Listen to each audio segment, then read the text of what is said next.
Haha, welcome back to another Ab Summer Target with the hockey coach FRENCHY directly for the beautiful country of Thailand on amazing great Wednesday night, August 2025. Middle of the week, middle of everything because we're getting close to the upcoming season in NHL 2025-2026. And we still have a lot of things to talk about. Another day where maybe the NHL and the Montreal overall was quiet. But we find always something to talk about. That's the reason we show up every single night at 8:30 p.m. Eastern Time. Thanks to be with us like we do every Wednesday night. We have our co-host directly from Osbury, ready to rock and roll. And we're going to welcome Mr. Marko Larabie is in the house tonight. Yes. Happy Wednesday, everybody. Welcome in, Hockey Nation. I'm feeling spicy tonight, Coach. I dropped it in the comments. I hope we get some fun questions from the chat tonight. Drop the letter Q before your questions so we can see it. Looking forward to talking some hockey. Is it September 18th yet? Holy jeez. I love the summer, man, but it's really starting to hit me now, Coach. I'm really I watched I think it was last night. I went back on, and by the way, you can find this on YouTube, guys. The NHL released kind of like a streamlined version of Demidov's first game, and so you can watch a really good summary of that. And then the NHL did like their games of the playoffs of the first round, and the first game back in Montreal against Washington in the playoffs, the one where they won 5-1. I watched all of that last night again. I'm getting hyped, man, to kind of get things going here. Can't Yeah, happen soon you enough. know, we hit the middle of the August now, so we're going to the right side of the situation. We're going to hit the Labor Day. We're going to hit more like everything will be more excited. It will be about 5 weeks before the beginning of the season, Yeah, maybe like 10 days before the rookie camp, and so after Labor Day is going to have something. It's just not normal what's going on in NHL. very This is the first year where I don't see no traction, no, it's quiet. And I think this is the fact that the team have an increasing salary cap. They never have for the last couple of years, and they are stuck with front problem with the salary cap. But this is going to be interesting what's going to happening in September and October before the beginning of the season. Because not only the salary cap, but they have a hold of all the extension contract they can get in the NHL. I'm talking about players on the final year contract, and we RFAs. have a ton of great hockey players and a young star in NHL like Lane Hutson, one of them. And then you have other players like McDavid is a final year contract, Kyle Connors, and I can go all the way like this. So I think everybody is on the hold to see who's going to be the first move, and from that move, they're going to see the copycat or the compare everything. Kaprizov is another one just came in my head Yeah, right now. yeah, yeah. You're 100% right. Like I think a lot of what we're hearing is that there's a lot of agents and players that don't want to be the first to blink because they don't want to be the guy that is holding the really shitty contract that looks really dumb in a couple of years, right? Like you think of remember Max Pacioretty's contract, Coach? Like he was making like 4.5 or something like that. He ended up firing his agent. You have like McKinnon and players like that that just played well underneath market value for a long time. So we'll see. You know, like I think Hutson for sure is definitely in that conversation, wanting to kind of see what happens, and so we'll see. Yeah, you're right. Like there's definitely a bit of a holding pattern, and it's uncertainty, but not in a bad way. It's just like teams trying to adapt, trying to, and they're definitely feeling there's less teams that feel under pressure to move stuff just to make their lineups work. So definitely a unique summer. We'll see kind of how it plays out from here. Definitely, we want to welcome a couple of people here. We have RJ Calabo with news and update. Followed by Randy Walkman, it's directly from Alberta, is in the house. PS, knock the door tonight. I'm cooking. There we go. Frank from Pittsburgh, welcome back, Frank. We have also our friend Billy from Nova Scotia, followed by our friend Guy. Guy is back in the house tonight. Larry Lavalley, welcome back in the house tonight. Larry from upstate New York. Hopefully the weather is looking good. Butch is back with us, of course. We have Roy from Bangkok and Thailand. Welcome back, Roy. Glad to see you around. Wow. Oh, Richard Johnson back in the house. Long time. Richard, hopefully, an amazing, great summer. I would think we will regret not asking Lion Hutson to play for them. He eats and sleep hockey. You're right. He's always on the ice. Moderator Run with Kings from Utah is in the house tonight. Welcome back, Ron. Glad to see you around. We lost Harvey Pinard from Laval Rocket. He signed a 1-year deal with the Pittsburgh Penguins for 775. But you're right about RHP. Peter August, welcome back, my friend. Thanks to be with our Canadian show. Try to pick it up, everybody else. It looked like we have. Don't forget, please, to subscribe, click on the like, and of course, become a member of the Hockey Nation. And you now can be on the Discord of the community of the Hockey Nation at the Hockey Nation Live Show. And you're looking for the locker room. We have already people talking right now in the chat over there, so I'm not there yet, but that's happening. About that, Randy talked about, he wrote a tribune to Johnny Goodrow. Glad to see that. PLW, Chin Chin, what we got tonight. Why not Freddie Freeman again to a home run for 4 money, 4 time. Look like if he did it, PLW, you did not get the right last night, if I believe. What's up, Coach? What's up, Marco? What's up, chat? PS. Zero future with the Montreal. You're right about this, right? Mark Elliott knocked the door. Thanks to be with our Canadian show. He talked about Cody Ceci getting 4 years for 18 million was not who will make the next mistake. Good point about that. Always make some team like Barry Trott was the worst last year, I believe, during the summer. But Ken Olin take his spot for this summer, I believe, with the money to give to Dumoulin, example, with CC, with the Los Angeles King. Julien Wiseman Vizina is in the house tonight. Marco, what we do at the beginning? Always time for headlines, Coach, to kick us off on the show. Here we go. We have 2 great headlines about that. I don't know how I can do that because you're going to see my headlines right away, but it is really I forgot to remove on that one. I did not review all the chat that we got, but no big deal about that. We're going to start with you, Mister. It's about the division matchup will be a key again. The Montreal Canadiens had a record of 18-7-1 against the Atlantic Division and the 2024-2025. If I can remember, Marco, I think we talked about that discussion last season at the same time where the Montreal was something like 4-13 or I think it was more. I think it was 4-16 and maybe a 5 overall 2 years ago in the Atlantic Division. Exactly, Coach. And I want to preview this. So you were talking about Labor Day. So right after Labor Day, we're going to have Frank on the show, and we're going to, similar to last year, guys. We had a really good episode leading into the training camp where we broke down all of the key kind of numbers and performance metrics that Montreal will need to hit. And that was one of them, Coach. You're right that we talked about that Montreal will need to be much better in their division, and they've turned out to have a really, really strong record against the Atlantic Division last year. And, especially if you look, Coach, here, obviously struggled a little bit against the Leafs and the Bruins. But then after that, they just had an incredible record, even against the Lightning, 3-2 against the Lightning, 4-0 against the Panthers. But really the big one that made the big difference, Coach, is look at the Sabres against the Sabres and the Red Wings, where teams that they're going to be battling for to make that playoff push, right? So, they're going to need to be just as strong in the Atlantic Division. Last week we talked about the penalty kill, right? And this is just kind of the theme of my headlines leading into the end of the summer here is some of the key things that Montreal did really well last year that they need to do just as well, if not better, if they want to kind of try to replicate the success they had in making the playoffs next year, right? So it's so critical, guys. These 3-point games, these divisional matchups, they can make such a big impact to the standings.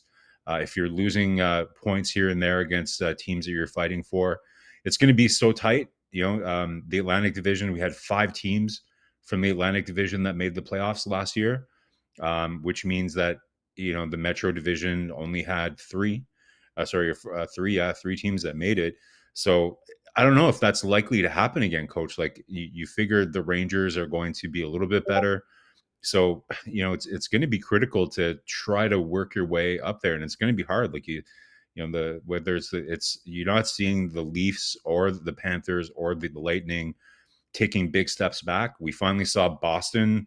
Finally, after a couple of years where we all thought that maybe they were going to take a step back, they finally did. But I just don't see Florida or Tampa doing that. Florida might not be the team that pushes pedal to the metal during the regular season, especially Kachuk being injured. Like they're not going to go full force the whole season, but I still find it hard to imagine they're not going to finish in the top three. So it's going to be really important, Coach. You can't underestimate the impact of that. So Montreal needs to replicate this or even be better. So curious to what everybody thinks. Like a lot of people are saying that, and with good reason. Like Montreal, arguably, and Coach, I think you had a video on this. Is Montreal is the most improved team in the Atlantic Division. I think there's no question about that. But what does that mean? Is that good enough? Like Toronto lost Marner. So there's a couple of switches. Panthers are basically rolling it back with the exact same team that they had, other than you're adding Jeff Petrie to replace on your bottom pair, but pretty much the same team, right? So it's going to be interesting. But these divisional games, and by the way, I think, Coach, aren't we getting? It's criminal that we only had 3 games against Boston last year. I can't remember if in the schedule we have more than 3 this year, but I hope so. Like, it's at least 4. Yeah, I Should think be. this year's Detroit is one of them, and I try to remember which one is another one. But I think you're right. They have to have a better, again, same record on the Atlantic for to get to be better to make the playoff. It's rare you make playoff at 91 point. It's not happen a Yeah. lot. And so Yeah. if it's really important about what I'm really happy about what I said that is the goal differential between all other effect. Toronto are -7 there. Other they are all positive. Most Boston -2. But overall, it's like 10 and 9 and then 6-6. And this is what Montreal have to improve for me. We're going to talk about this after the Labor Day, but the goal differential is so important for Montreal again. And you did some stat. When I saw this, I make some stat, Marco, but Montreal Canadiens gave 1,164 goals again in the last 4 years. Wow. It's Wow. almost 300 goals per season average for the Montreal Canadiens. 3 of them, they are finished at the bottom. They still gave 318 goals last season. And this is an area of the game they have to completely to change. And you're right, they are 10-4-1 again. The top 4 team, he was above them in the understanding. So at the end of the day, I think this is going to be very important for them. It's a one element of their standing. They have to make those W for upcoming year to have a better chance to make the playoff for the upcoming season. So that's a really good point. I don't know if you want to add something else. No, I think that's it, Coach. Like I said, guys, tune into that show. I can't wait. Like Coach does such a great job putting all that show together. It's a lot of work. But last year, I went back and I watched it, Coach. After when we made the playoffs, and it was so interesting to see how close we were. Some of our predictions of what they would need to do, and I don't think we had as much faith that they were going to actually do it. But our analysis of what they would need to do to make the playoffs was pretty close.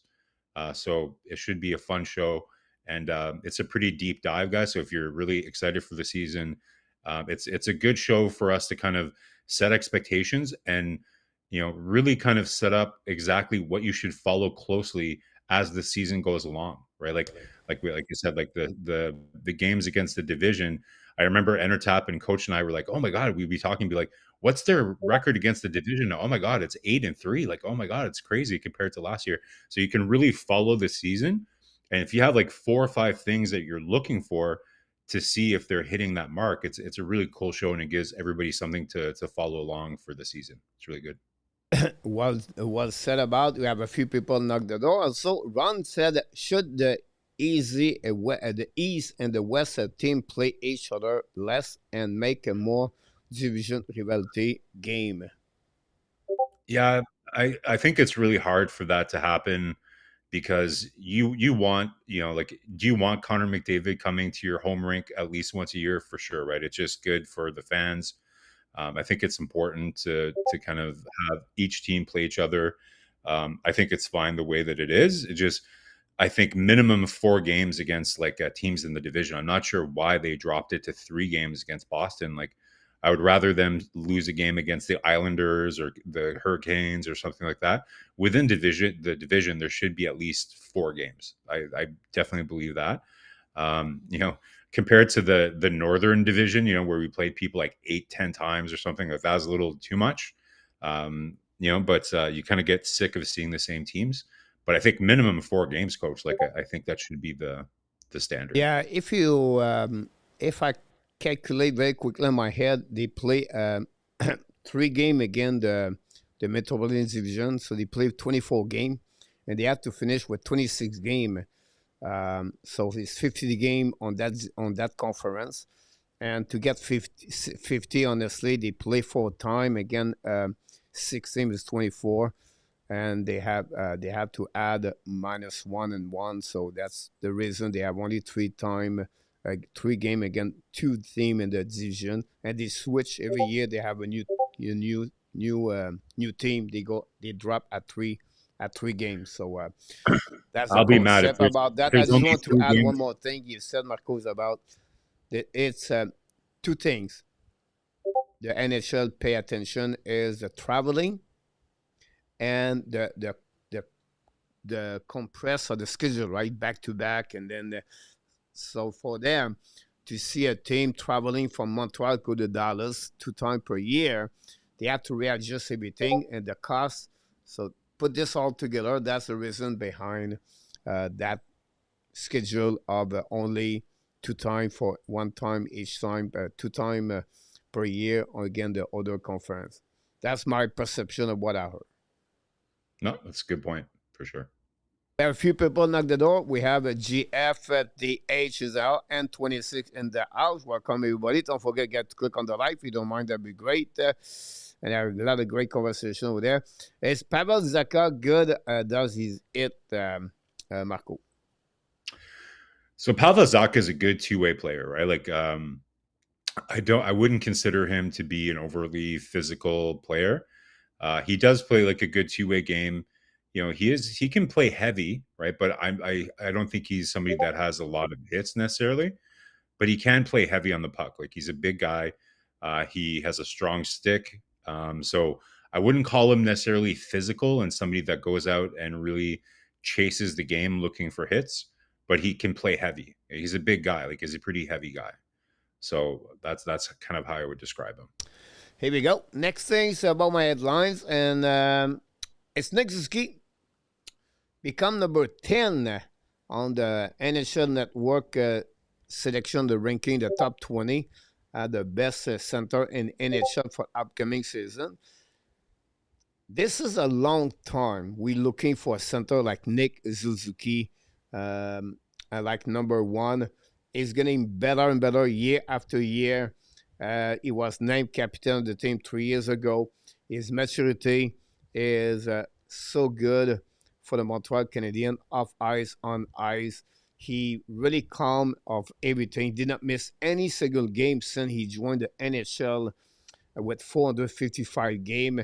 He checked all the box about what you want to be. He took time. Every year is increasing his level of the play. From last year 89 points. Prior to that, it was 78, I believe, and then it was 66. This is he become now a complete players. Some his time his name is mentioned to the Selke Trophy many times. We'll see if he's going to get more vote for the upcoming year. But he's become the 200 feet game player we're looking for.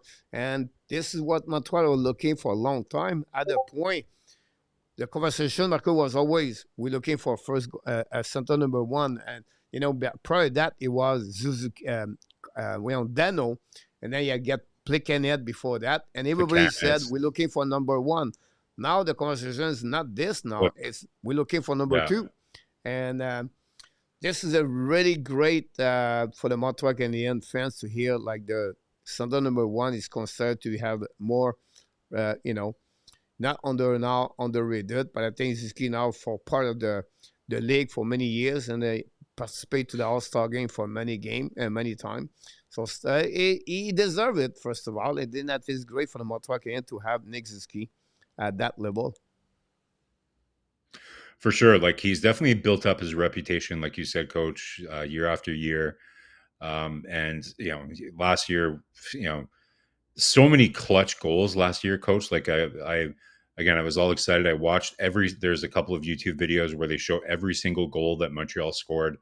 And I forget, like, how many overtime goals did he have last year? I think like five Yeah. or six. Like, it's No, crazy. five, Like, 4 or 5, but yeah. yeah, crazy. Like, just, and then there's even, goals right at the end of the game against Florida and stuff like that. But it's more than just the goals. It's the overall kind of leadership, that we've seen him evolve into over the last several years. And this is the player that we were hoping for, Coach. Like you said, like, it's been you're 100% right. Like, you're chasing like a number one center all these years. Finally, you have one, and now you don't really have a number two center. How would Thomas Plekanec look behind Nick Suzuki now, right? Like, that would be an amazing 1-2 punch down the middle for sure. But to me, what I think of when I see this, Coach, is all the debates that me, you, and Entertap and all kinds of different people on Habs, culture talk about. I remember talking about how, hey, like, if you look at Patrice Bergeron, he only had, I think, one season above 70 points in his career, right? But he was just a really good 200-foot player. And, you don't necessarily need to be a 90-point player to be a number one center in the NHL. Like, you just need good balanced offense during the lineup. So I want people to remember that, right? Because the one thing that I guess that scares me, Coach, is, like, you're right. Suzuki's gotten, like, his production has increased year after year after year after year. I don't know if it's going to go a lot higher than what we saw last year. Maybe, like, he can hit 90 points, but I won't be shocked if he's, like, slightly less for the first time in his career. And I won't be disappointed.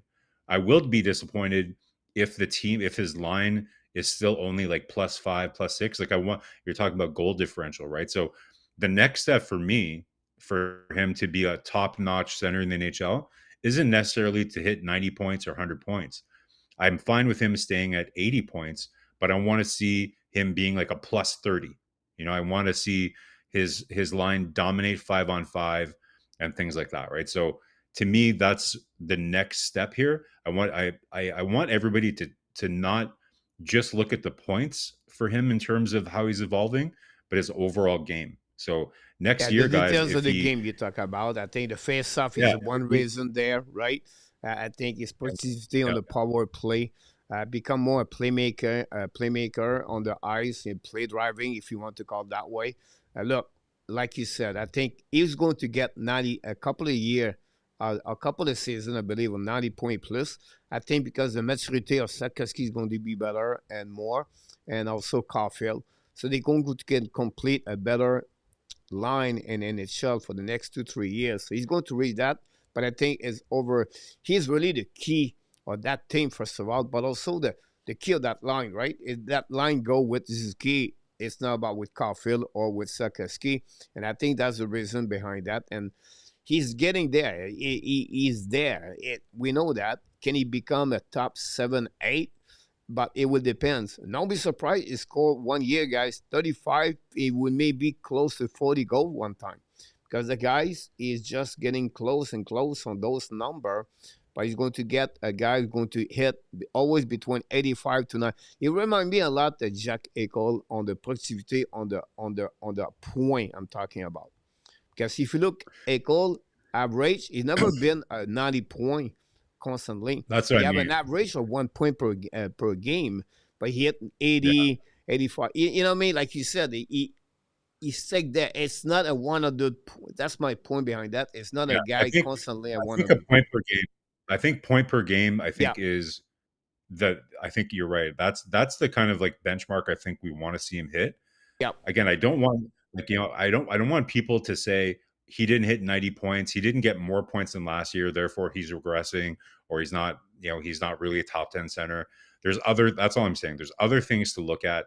If he has a little less points, but overall his 200-foot game is way better, his ice, his line is dominating 5-on-5 and all that stuff, then I'm going to be perfectly fine with it. So people tend to just kind of look at the very kind of top level production to really kind of figure out if the player is improving.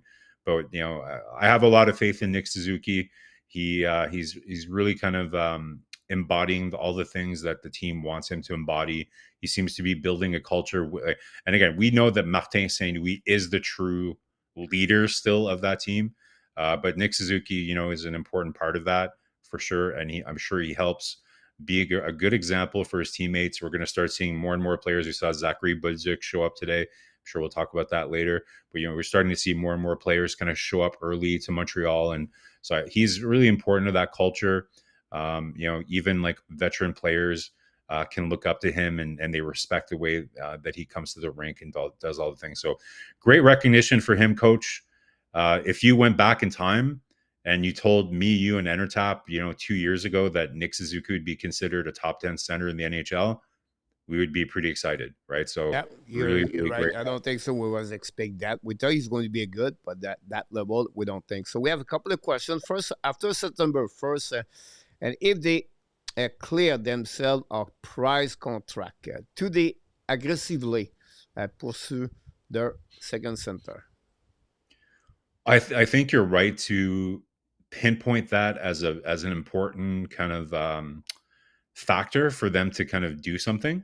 I still think there's ways for them to do something even without doing that, but it doesn't change the fact that, and Coach, you had a great video about like second line centers come out earlier this week or late last week, and like, as we know, the market right now is just awful for second line centers.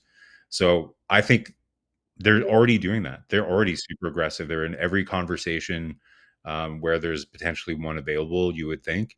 But it's one of those things like you just can't. You need two to tango, and I would rather them not do anything at all than do something terrible that's going to really set the team back, right? So yes, getting rid of that contract is going to certainly address the minus 5 million that they are right now on the cap, and it's going to free things up. But it won't magically make the market for centers better, and I think that's really the biggest issue for them not having made a deal so far. It's not because they don't have the cap space; it's because there's no deal to be had that makes sense.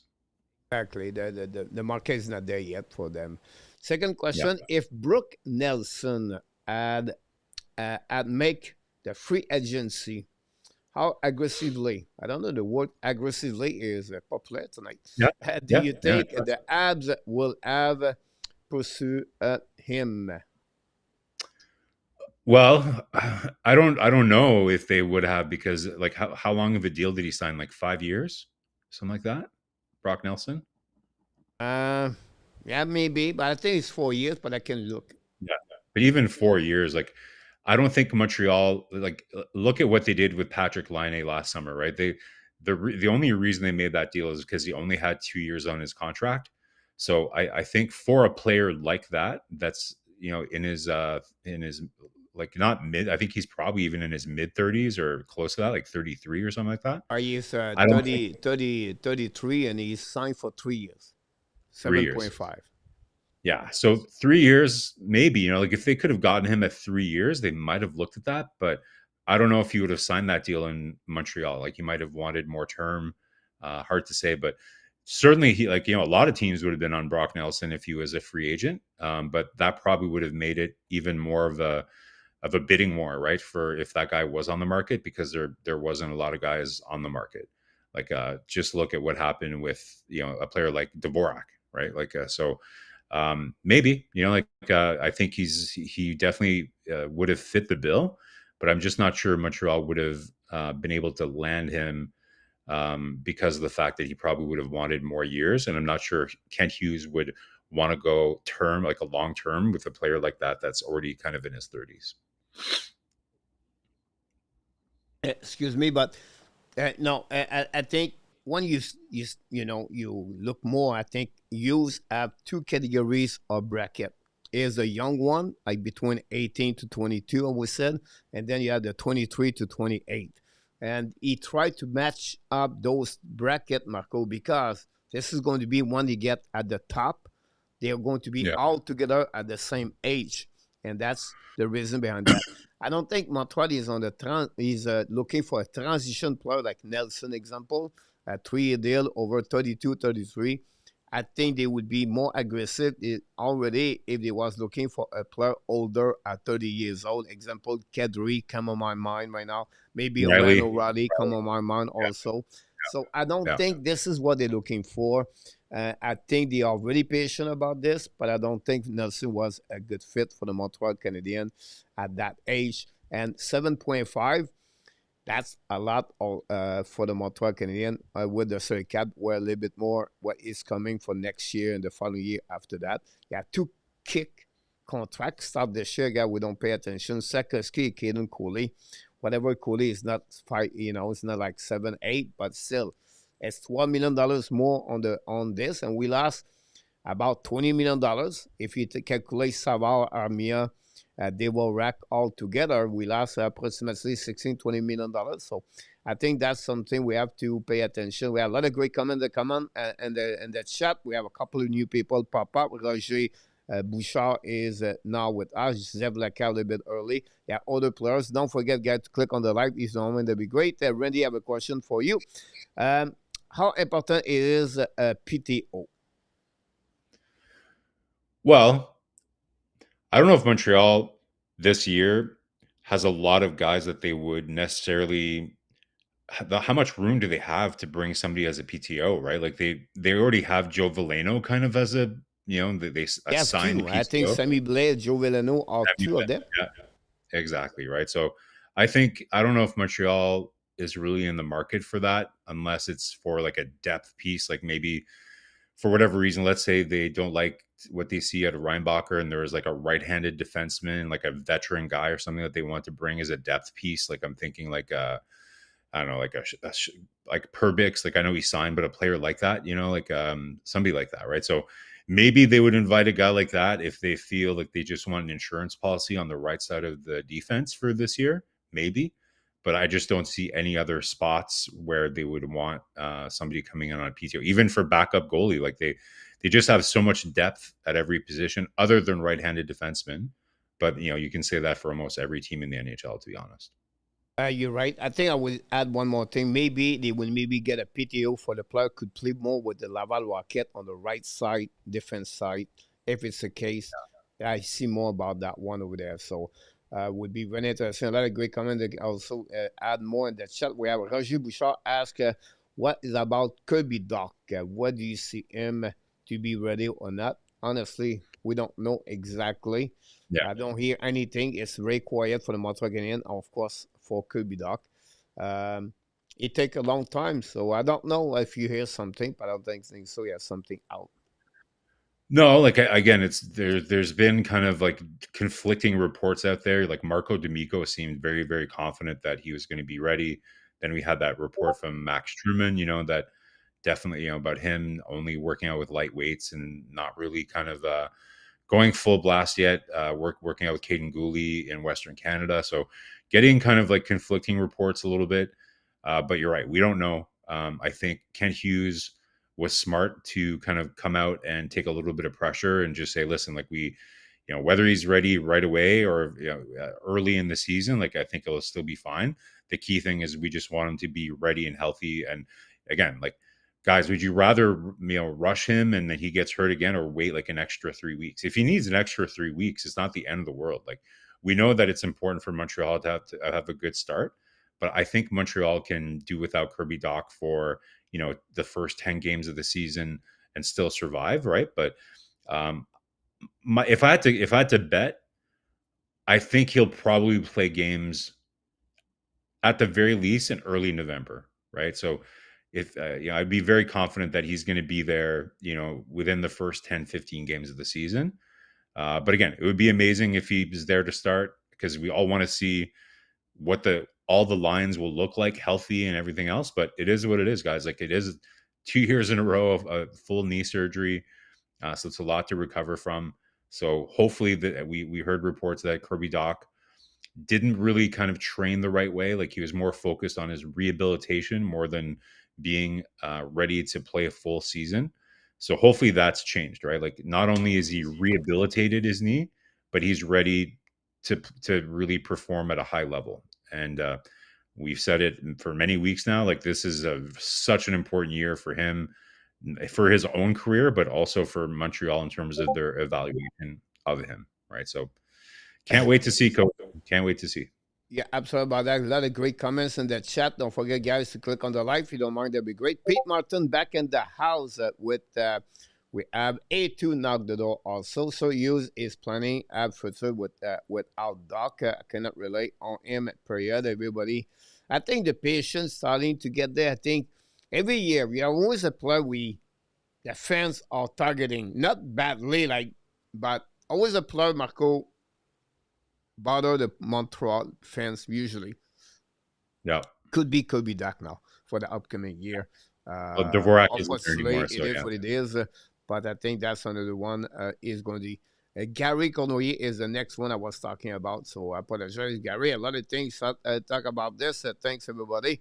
And don't forget to click on the like I mentioned to you. We're going to hit the NHL news, Marco. And we have a couple of news around. Not many, but during the live stream last night with Jim Beringer. By the way, tomorrow night, guys, we have Ross Cohen is in the house. Victor Olofsson has signed his 1-year deal at $1.57 million. A little bit expensive for me. I was after he signed a contract of $1 million, a little bit more with the Vegas Golden Knights last year. Play only 56 games, but he produced 29 points.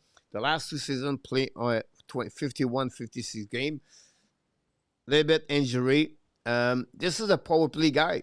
This is who he is. Remind us a bit like Patrick Laine did with Montreal, but this is his biggest problem is to be only a specific role with the team he played. And for me, that's protection, the color advantage. If ever they lose Martin Nekash, but this is another subject for another time. But how you feel about that signature?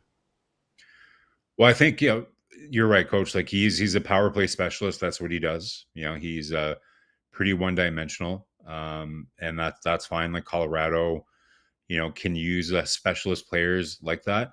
He was definitely priced out of Vegas, with the acquisition of Mitch Marner and everything else. He, didn't really wasn't able to come back to Vegas after kind of going there from Buffalo.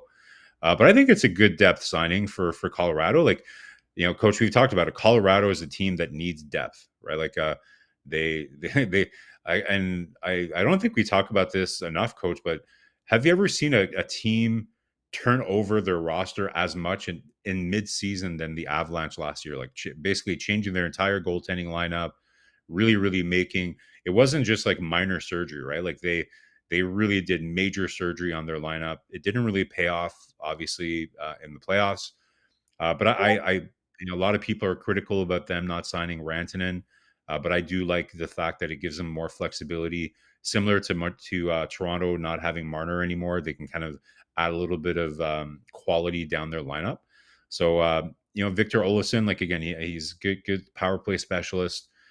Colorado, I think this is a good replacement for Jonathan Drouin. Maybe like they lost Jonathan Drouin, in the offseason. So to the Islanders. So probably more of a replacement for him for second unit power play, and he can bury the biscuit. Like, that's what he does. He's on that right circle. He's a left-handed shot, and he can fire it like nobody's business. So good little pickup. Well said about Olofsson to Jonathan Drouin. I like that one for sure. The next one is the Nashville Predators signed at Brady Martin, the 5th overall pick, I believe he is, or the 4th overall pick. I think it's 5th. Yeah. Entry-level contract for him, a 3-year deal, not a big. Brady Martin will be very interesting. That way, for me, Martin represent me, Cutter Gauthier on the 2022 NHL draft. My Okay. point behind that is the guy that play like Gauthier, where they are talented, but they work very hard. Like they are really constantly moving, and they not afraid. So I just want to share with you my super chat number one tonight. The first goal tonight is on Larry Lavalley.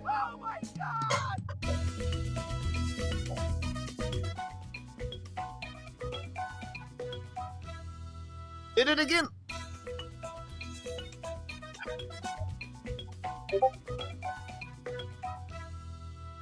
Larry Lavalley scored the first goal tonight, assisted by Mr. Ron, moderator of the Hockey Nation show all the time, is with us tonight. Thanks so much.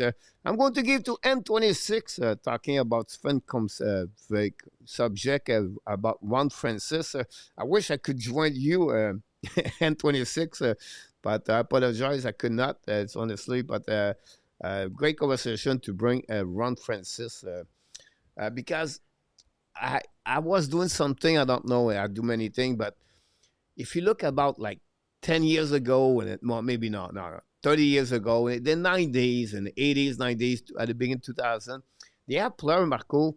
They was doing very great year, like 90 point, 100 point, and they're still not to be at the top of the top. I'll give you an example, like Bernie Nichols. Like Yeah. Bernie Nichols have an amazing, great career in NHL with the Los Angeles Kings. But every Dale year Howard. he was beat Dale by Howard. Mario Lemieux or by Yeah. Wayne Gretzky or Koury, and you know what I mean. So this is what Like I wish I could players talk like more with N26. yeah, players like Dale Howardchuk, even Yeah, like yeah, Peter yeah, Stats. yeah, Yeah. yeah. Even Iserman, coach. Like Iserman at some points like was having like over 100-point seasons, and he was like fifth in NHL scoring. Right, like it's the Yeah, '80s were crazy. yeah, absolutely. They have a picture like this, yeah. And Hutson knocked the door with a $2 Super door, chat. $2.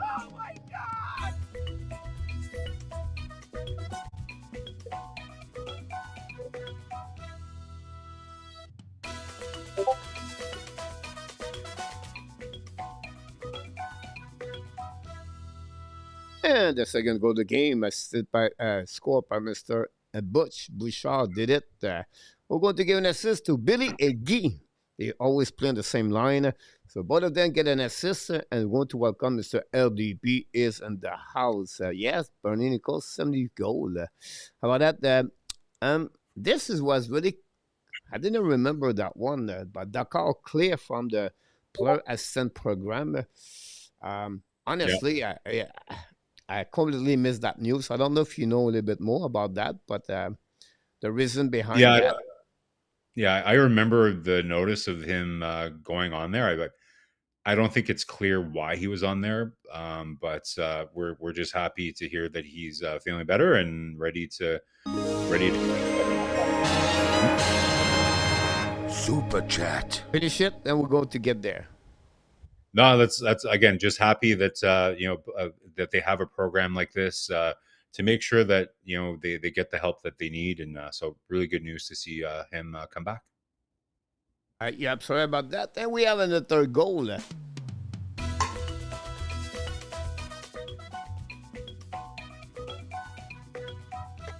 Larry Lavalley.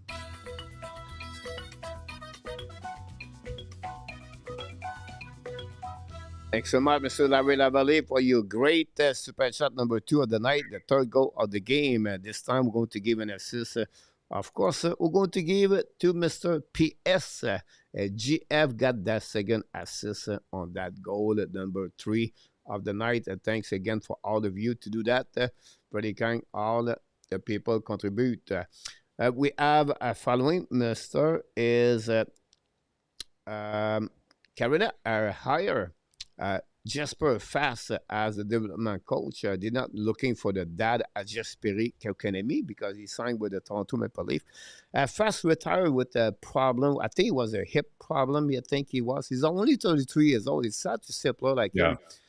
Really good, honest player. I would say that way. I don't know if the best name, the best word.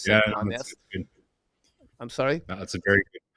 Yeah, no, I think that's a perfect way to describe him. Like kind of a fixture on that line with Stahl, kind of Martineau, just like a shutdown.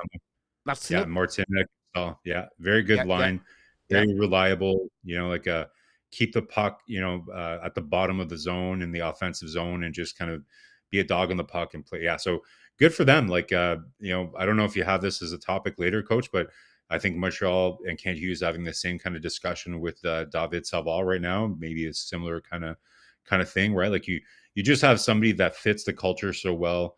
And like that's the one thing. Say what you want about the Carolina Hurricanes, but they have a very, very strong culture, right? Like which is led by Rod Brindamore, and they have a certain type of player that they want. They have a very clear vision and identity for their team. So when you have a guy like that knows the vision, knows the culture, and he can come in and help develop some of your younger players. Like I'm thinking about players like Jason Blake, that's there, and all these younger players that Carolina is going to be bringing into the system. I think it's a great move to bring in somebody who is kind of like in between, right? Like still young enough to know the reality of playing in the NHL and be a good. It's kind of like being a go between with the coaching staff and the management with the players. Montreal has Paul Byron, so very good move, and I think he's a very good representation of what the Carolina Hurricanes are all about. So nice move for them. Yeah, you're absolutely right about that. We have Dan Asham. Welcome back, Dan. I want to talk about two quick things about we jumping for the Montreal Canadiens for other things. Um, Elias Peterson, bad contract, first of all, $11 million. Vancouver Canucks is very difficult to read for the upcoming year, honestly. But when you look about Elias Peterson, Marco, 102 points 2 years ago. 3 years ago. Last 3 years ago, 89 points, and then he has only 45 points last year. He go from 39 goals, 34 and 15 points, and 3 years ago he shoot the puck 257 times on the net, and last year 109 shot only for Elias Peterson. His shooting percentage is still there, but you talk Yeah. about a dramatic drop. Remind me Jonathan Huberdeau when he moved from Florida to the Calgary. But it's alarming, and he have the right intention, the good intentions. I'm going to be ready. But what you feel because this is the core with Quinn Hughes for the Vancouver Canucks. They took a choice now to select, to go with him over Miller. I don't know, but what you feel Yeah. about Peterson? Vancouver is one of the, you said it perfectly. It's a very, very hard team to read. We should definitely have our friend Will come back from the show. He follows the Canucks really closely, and might be a fun 15, 20 minutes we can talk about the Canucks and the season preview. But it is a very hard team to read. Like they are just like one move away from really having to blow it up, and just it's so weird, Coach. Like the amount of enthusiasm that Vancouver fans had for their team about 3 years ago is not unlike what we feel right now in Montreal. There's so much optimism. Like they had a really good season and they made the playoffs, and then just things started to slowly fall apart. Right, like everything from injuries, and then we know the drama with with what's happening with Miller and with Pedersen, and then just some questionable kind of signings. And it's crazy, Coach, how things can just completely pivot and take a 360 in terms of the direction your organization is going. And at the center of it all is exactly what you said, like Elias Peterson. Some questions around his training as well too. In the offseason last year, and whether he was really ready to play. But he's just unrecognizable, Coach, in terms of what he was doing before. Like there's some people that talked about him for the Selke Trophy when he was playing well as well. So, but in terms of his contract right now, it's radioactive. I just don't see that there's a lot of teams, even if Vancouver was interested in moving him. I think it's really hard. Like other teams are not really seeing the underlying player that would be worth taking a risk on like that. So it'll be interesting to see. Coach, I do have a good question here from Roger from a couple minutes ago here, asking kind of who we think Montreal's fourth line is going to be to start the season. Did you want to take a crack at that one before we go into our first topic? Go ahead. So, I think for me, so the fourth line, and again, I think the third and the fourth line are going to be playing the same amount of minutes. I don't view the fourth line as being they're going to play like 9 minutes or something like that. So I'm going to say the fourth line is going to be Veleno, Gallagher, and Anderson. But they're going to play as many minutes as the third line. So it could go different way. Like I think Sammy Blais has a shot of making the team, and maybe he'll be the 13th forward.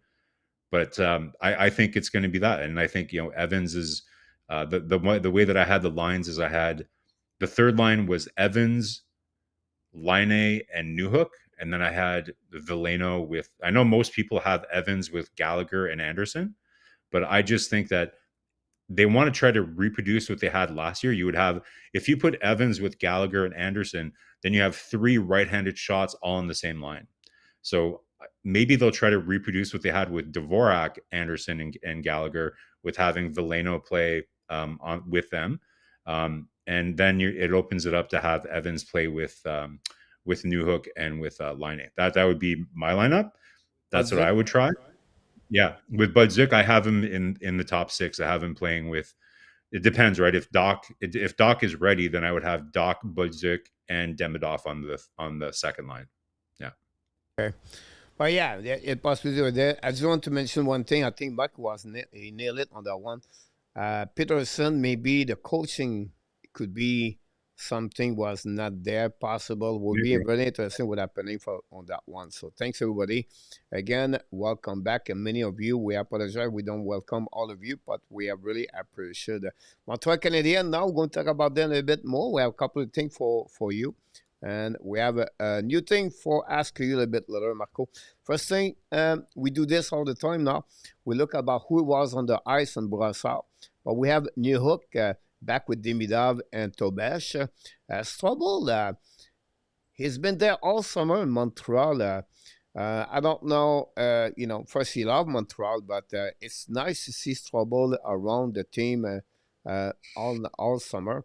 And then we had Joe Veleno again. And then for the first time, it was Zachary Bolduc, Skate, and Brassard. And, Patrick Laine was busy with signature with the kids and Pierrefonds, I believe.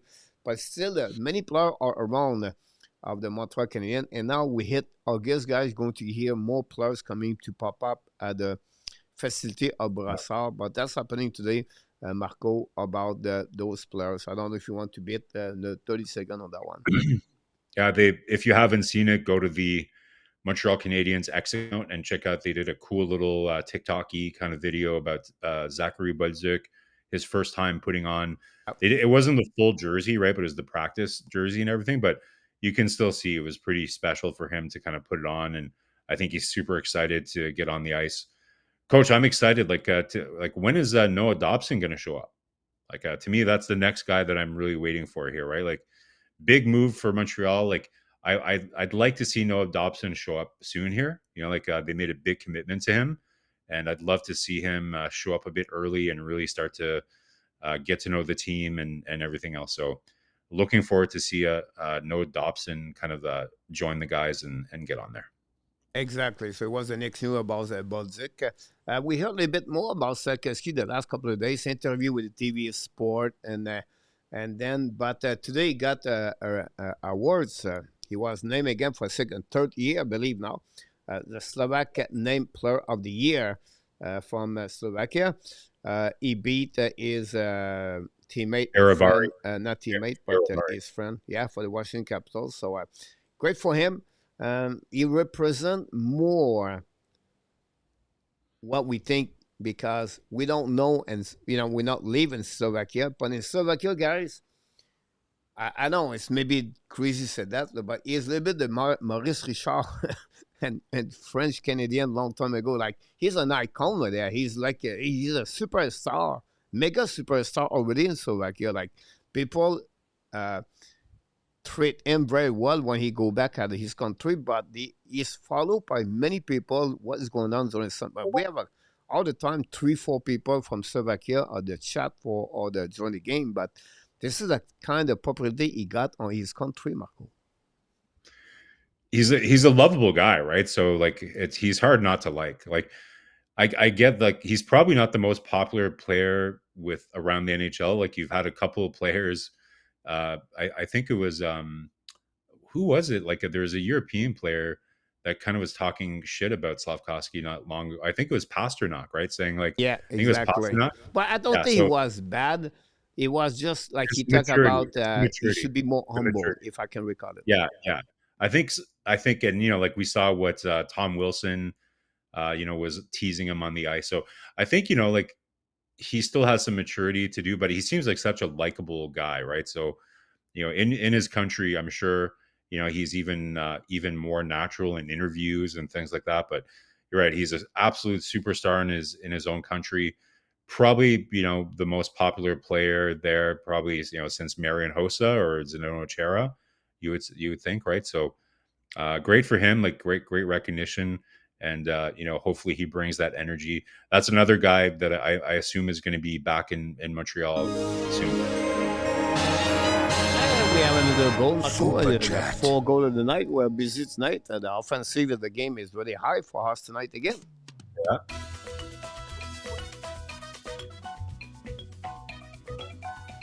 Thank you, Pete Martin.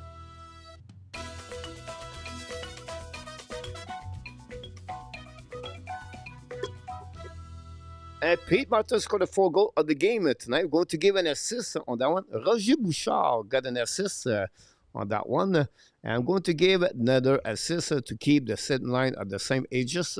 I'm going to give to Randy Walkman on that one. So it's a good three beer. People want to see me people want to see me just get absolutely ripped on the live stream. I think that's what this is all about. So thanks, everybody. Thanks, I appreciate a lot. Let's move on. Marco, we do not do a lot, but that will be the first time for you. We did it yesterday. We did a start, a bench, a cut. I don't know if you saw that yesterday. Yeah. I saw part of it. Yeah. It was Gainé, Barkov, and Bergeron. So tonight I tried to go in that same direction, but tonight I target small player package. So a player play approximately 5'10" or less. I go to a bit older, but it's not easy one. I try to put always a player from the Montreal Canadiens involved. This one, Oh, yeah. Matt Naslund, Pavel Bure, and Théorène Fleury. All right. So I don't know if that's that I'll hard. give you more time to think about this, Marco. You don't have to jump right away with the gun right there. But No. To be honest, I think this one's pretty easy. So for sure, you start Pavel Bure. Like Pavel Bure is like a Hall of Fame. Just like to me, he's like electric. Like really really high octane kind of guy. And listen, I love Mats Naslund, but Theoren Fleury is a game changing player, right? Like he not only brought the offense, but was just like how they called Brad Marchand the little ball of hate. That should be Theoren Fleury's real nickname too, right? He was such an important player for the Flames, and so listen, I love Mats Naslund, but to me, I would start Bure, I bench Fleury, and I cut Naslund. And it's not even hard, coach. So that's an easy one. Pete August go with Pavel Bure and Naslund and Fleury. Wow. PS go with Pavel Bure. I don't know why I had a difficult time said that. Théo Fleury and Mats Naslund on that one. Mike go with like you. Go exactly like you did over there. It's Ron go is exactly like you. Look, because it's easier to say that today, right? But on the ice, you're right. But if you want to build a locker room better, I would change Fleury and Naslund. But I would keep Pavel Bure the number one for sure for that one. So if I want to I saw you guys yesterday were making sure that it wasn't Richard Brodeur and Martin Brodeur. So I want to make sure it's So it's not Valerie Bure, it's Pavel Yeah, I Bure. I'm put glad. the letter. You see, I was smart. I put his Yeah, first yeah. name over there on that one. But here we go. Randy, go exactly with us for that. And his brother Valerie married an American actress. Yeah, he married a, like, for those of you who don't know, I think it was the show Full House. Yeah. Coach, you of course you know that, coach, that you don't know anything about TV. You know the No, but show I Full remember House? that. But I remember he was Okay, that kind of okay. girl who was involved with some kind of stuff. I did not know Yeah, the show. okay. I'd be surprised if That's you know his anything friends about about this one about that. it. Yeah. Uh, for that, yeah, Peter, I agree with you. So he's very good about that one, guys. Let's move on to the next one. Montreal Canadiens was select fifth by Atlantic website about the staff management. So I want to bring you there, if you don't mind. And Yeah. how they do that, they have 6 categories with 2 different kind of vote. First, the roster building, the cap management, the draft and development, the trading, the free agency, the vision, and yeah, the total. The fan base gave a little bit better note. That's normal. And the public gave a little bit less of the fan base. They are at the top 5. That's pretty good. You take that. And that will be exactly represent the Hugo vision and the way they do their job. And I want you to hear a bit more about that performance of the Montreal Canadiens by the staff management. So I would rank them probably around the same. The only part that I disagree with is I would probably switch the grades. I would put the trading at B and the free agency at A minus. Because I think, they, like, maybe they're looking at free agency like, oh, they just haven't been aggressive enough. But I view that as good. Like, I would rather them not make stupid mistakes in free agency. But where you can be a little bit critical of some of the trades that, like, again, we'll see. It hasn't been fully played out yet, but you could make an argument about the Doc and New Hook trades maybe not looking so amazing so far. Maybe some people would have been critical about the Lehkonen trade, but now that that's kind of evolved into Carrier kind of coming with Montreal, it's looking a little less bad. So to me, I overall I agree with the overall score, but I would just swap the grade for free agency and trading, and it would pretty much be the same thing. But to me, that's the weakest part is the trades. And to be honest, coach, it's not like the one, and I've never said this on this show before, and I don't know if you agree, but I've never been a huge fan of Eric Crawford, who's Montreal's head pro scout. Um, there's some of the players, like, he's done some great things. It's kind of a mixed bag. Like, there's some of the recommendations that he's made, but like, he's the guy that recommended Carl Alsner back in the day. Like, he's been with Montreal since the Bergevin era. Our Montreal's head scout being Mark Crawford's brother, Eric Crawford. So if there's one weak link in the organization, I'm not saying he's bad, but I'm saying it wouldn't be I wouldn't be disappointed if Montreal got a new head pro scout. I don't know what you think about Eric Crawford's performance over the years, but there's a couple of misses there. Yeah, a long time he was there for sure. Look, I'm surprised you did not talk about the roster building. No, I yeah, thought you're going yeah, to be more criticized about that area no, no, because I because think it's true. They haven't finished the job yet, right? So like, I talk about how important roster building is, but they're just starting that part. So I'm okay with the B plus. Like, they haven't done anything bad you know to. me, I will go less at that. I will not give B Yeah, plus for yeah, them. I yeah. think Maybe, yeah. B or You're B right. minus for me because they not apply a lot right there, on my opinion. Cap management, they nail it. I think they're pretty good about that. The draft and development, one of the public said A plus. I'm not agree with that part. Um, I think A There's a couple of minus misses. maybe Yeah, or B Machar. plus. Just Machar. The Just trade, Machar. You I have to disagree, Marco, with A1, really. A minus. I think the trade for me is B. Uh, Yeah. B or B plus for that. The free agency, that's okay. I will not give B plus for them. uh, because honestly, who they get as a UFA? But that's okay. Like to No, no, me, it's like not they get sick when I'm talking about. Just compare the yeah, letters they get, the ranking they get with that one. The yeah. vision, honestly, I would give them more at A minus. I would give them A on that one for sure. So it's a great to see that. It's a great, interesting compare. I checked this today because I followed Edmonton and the Chicago. Yeah, It was yeah. Chicago. Chicago Marco was like, okay, they finished 31, 15, 12 in the last 3 seasons. Wow. So I write an article and I go deep and I go different option what it Carl Davidson did on the 6 categories. I make all the letters go a projection last week for this week, and I put them. It could be a top 10 or worse. It could be 12. Worst case maybe 15. That's my prediction. It finished 31, 31, and Wow. like their their free agency, they gave them a D, and they didn't do any move over there. But free agency compared to Montreal, uh, But you from know what I D to noticed, Coach?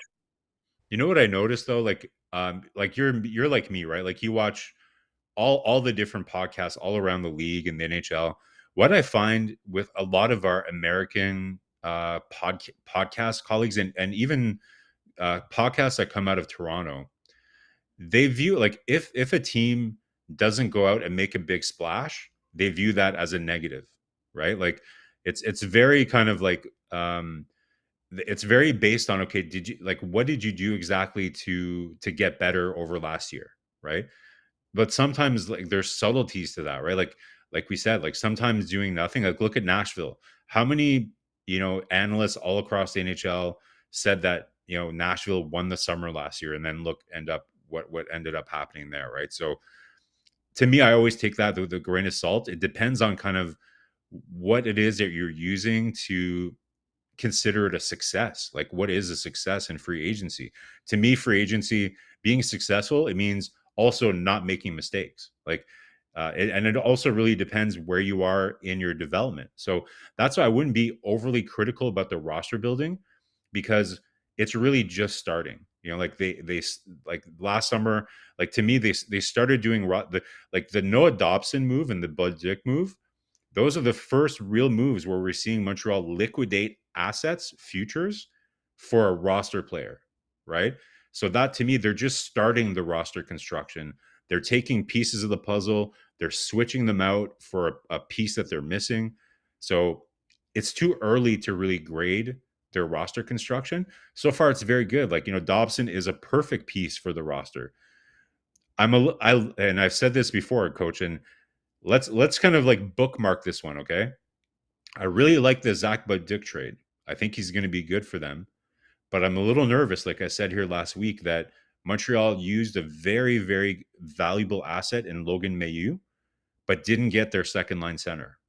Montreal is running out of assets to go and get that second line center. So soon, in order to do that, they're either going to have to trade players from their roster, or oh, they're they going to will, have to sign.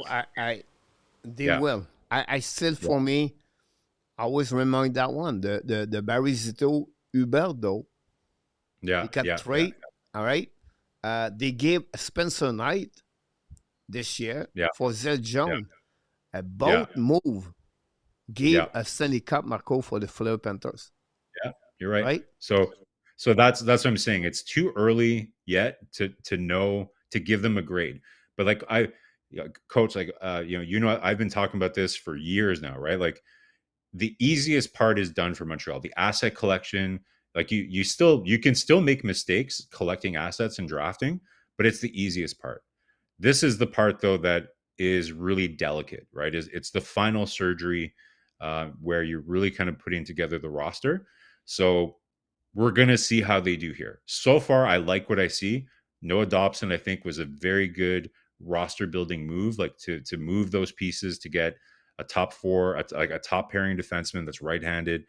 That's exactly the kind of move that they need to do. So Exactly. That's a great point about that. They gave two pick to get that defenseman. So at some point, what they're going to feel is what they're missing and what to Yeah. spend for that. And they will say, look, we sacrifice that players to Yeah. get what we're missing. And that's happening for the best team make the NHL and they reach the final cup and they win the Stanley Cup.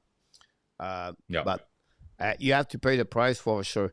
We have two subjects we want to talk. One of them, guys, was about the Lane Hutson at the Team USA. Some people said yesterday there was snub or there was a mistake and there was like all around of the very offense. But the PPM Sports said it was a scandal. I think Tony Marinaro yesterday said about who was there yesterday? It was Pierre McGuire, I believe it was. I think it was Brian Wild. Brian Wild. Okay, so anyhow, you're right. You're a bit shocked to not see Lane Hutson there. When you look about the roster and who they are at the orientation camp, you start a bit more to thinking about that. I would like to hear from you what you feel about that situation for Lane Hutson. That was the subject of the night. Honestly, I would like to hear from people in the chat to respond. And we have a few people that come back again. We have Excel is in the house. Welcome back. Darrell knocked the door. M&M also. So don't guys to forget to click on the live if you don't mind and join a Discord. Honestly, Marco, we are live and right now, and the Discord is on fire there. In our tap is there to entertain the people over there, and we have other people. So glad to see that. I think the Discord, Marco, has something I should put this long time ago. It's really active for the people, and this is a place, guys. If you run anything like Randy Walkman or Jim Beringer, the right for or they are contributor, but they put the information there, so that give a little bit more. TH is really active in that chat from the Islanders awesome. Fans, by the way. So glad to do that for all the people. This is a great place to be, not only when we are live, but also when we are not live. So I apologize I cut you about Lane Hutson. Okay. Yeah, well, Coach, I think this is the subject, the hot subject du jour, right, in Montreal Canadiens land, but not just within, it's not just in Montreal that analysts and fans are finding this to be a strange decision. If anybody watches on Daily Face-Off, they have a great. If you don't watch this show, like I don't know, Coach, if you watch it, but Morning Cup of Hockey with Cohen and I forget the name of the other co-host there, but they do a really great job on Daily Face-Off. It's a morning. It's summer, so they don't do it every day, but during the season they have it. It's like at 9 a.m. Great show. And it's very American focused. They're former college players. They're really plugged into the NCAA. And they talked about it on their stream this morning, Coach, for at least 20 minutes, that they felt it was absolutely insane that Lane Hutson wasn't invited. And I agree. So it's not just Montreal Canadiens fans. It's not just being a homer to think that this is weird. Like we're talking about people that really closely follow USA hockey that find this to be a really strange decision. And I agree. Now would Lane Hutson make the US Olympic team this year? I don't think he will. But there's a lot of these players here that are a bit older that also are not going to make the team.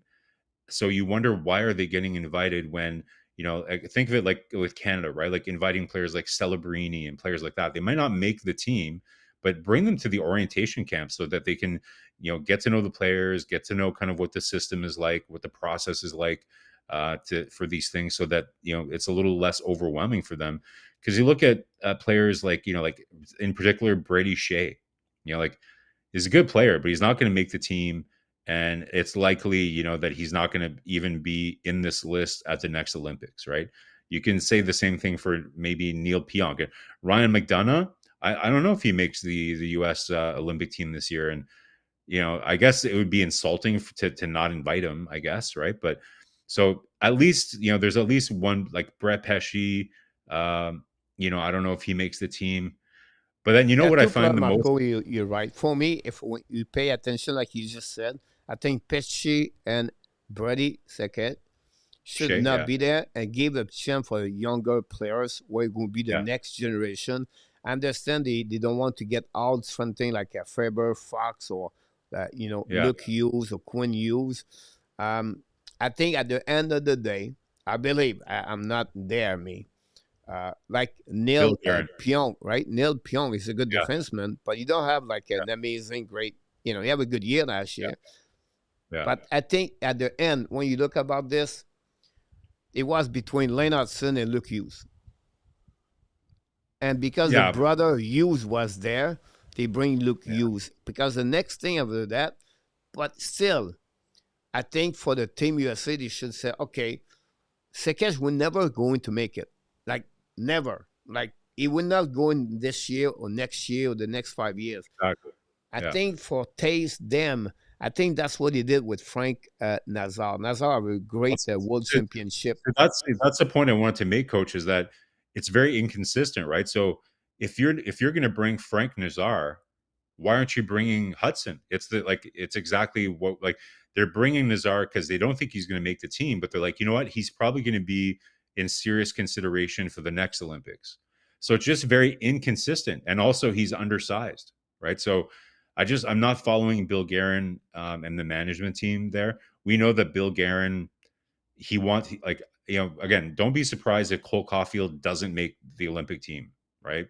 Um, Not this year, because we know that Bill Guerin likes big teams, right? So now there's different ways to view this, coach. Like, in a way, like, we're all disappointing for Lane Hutson, right? But in a way, I like this for Lane Hutson, because we know how competitive he is, and we saw what this did for Caulfield and Suzuki last year, how motivated it made them to, like, have to show it to both, hockey, USA Hockey, and to Team Canada management, that they made a huge mistake not going to Four Nations, right?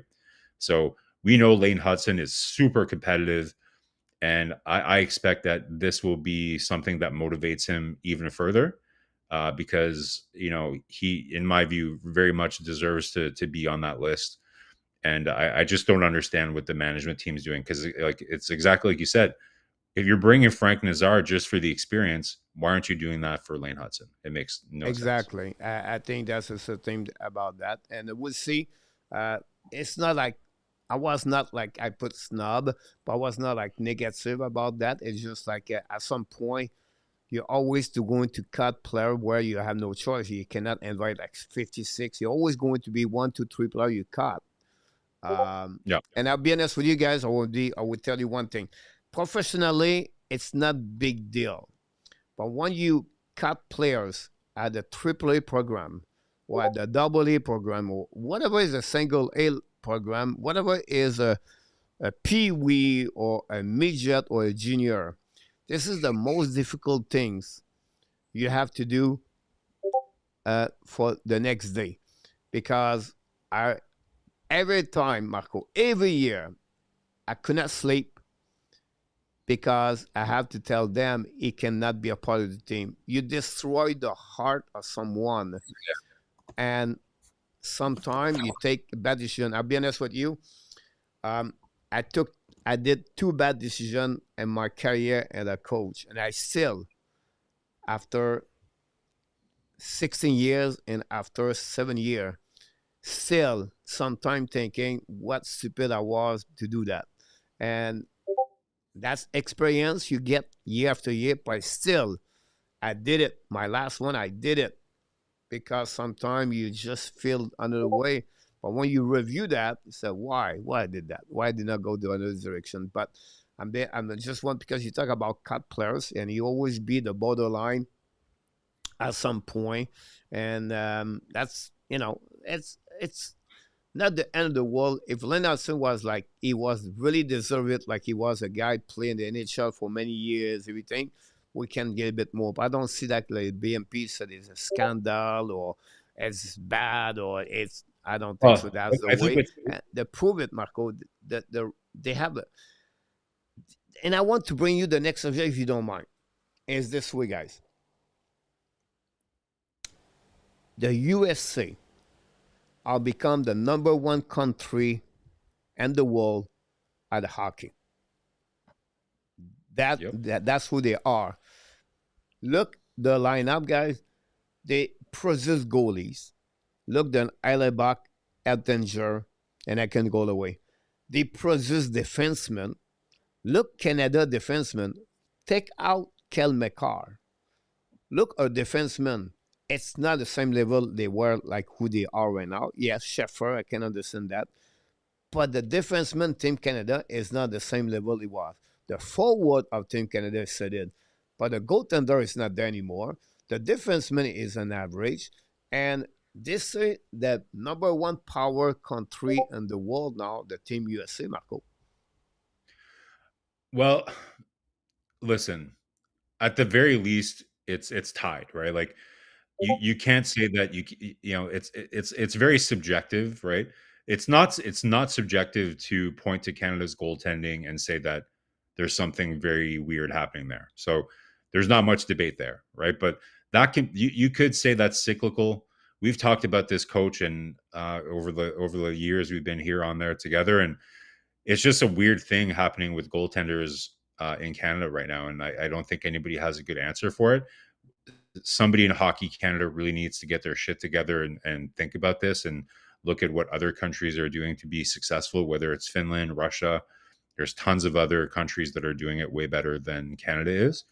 So I don't know if I'm prepared to say that, it's like the US is like head and shoulders above Canada. I think they're right there against each other. But I think you're right. Like US does have an edge in terms of goaltender, kind of coverage in the crease for this team.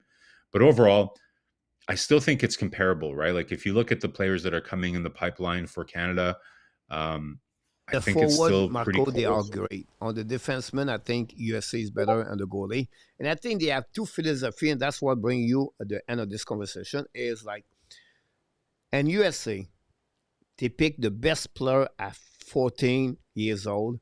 They scout them, and then at Yeah, 15, and then you hit the U17 team. They break that team national together, and then at 18, they do the same thing, and they recruit and they let play with the same player all the time.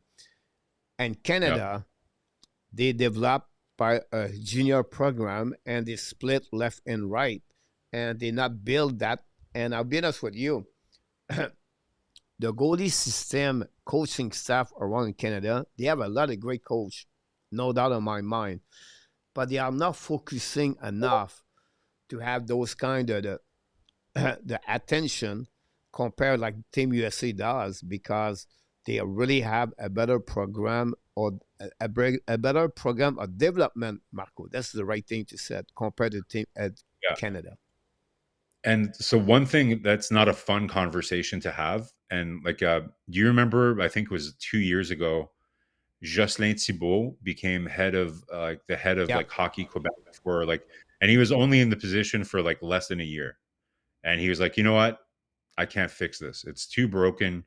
It's too corrupt. There's like Canada.